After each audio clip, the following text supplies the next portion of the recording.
Good morning. It's December 21st today, and we're going to be in Revelation chapter 12. And here again in Revelation, we see two different things happening: what's happening in heaven and what's happening here on earth.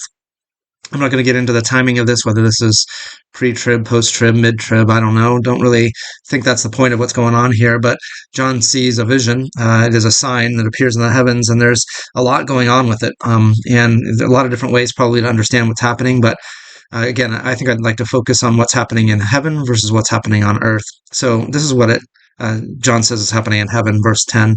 Then I heard a loud voice in heaven say, "Now have come," oh, just a little bit of context for that.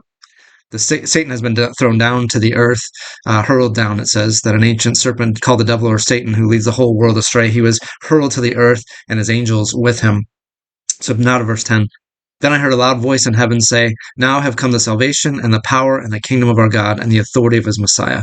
For the accuser of our brothers and sisters, who accuses them before our God day and night, has been hurled down.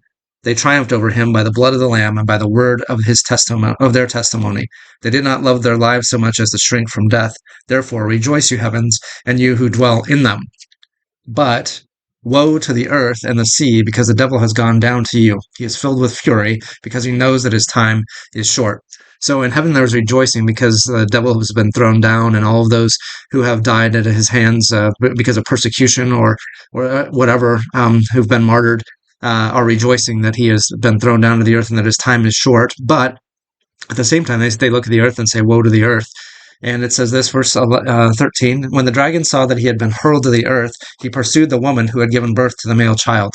I tend to take the view that this is the church. The church had, or the people of God, let's put it that way, because they had given birth to the Messiah, and that he had come from them. So the woman was given the two wings of a great eagle so that she might fly to the place prepared for her in the wilderness, where she would be taken care of for a time, times, and half a time out of the serpent's reach. Then from his mouth the serpent spewed water like a river to overtake the woman and sweep her away with the torrent. But the earth helped the woman by opening its mouth and swallowing the river that the dragon had spewed out of his mouth.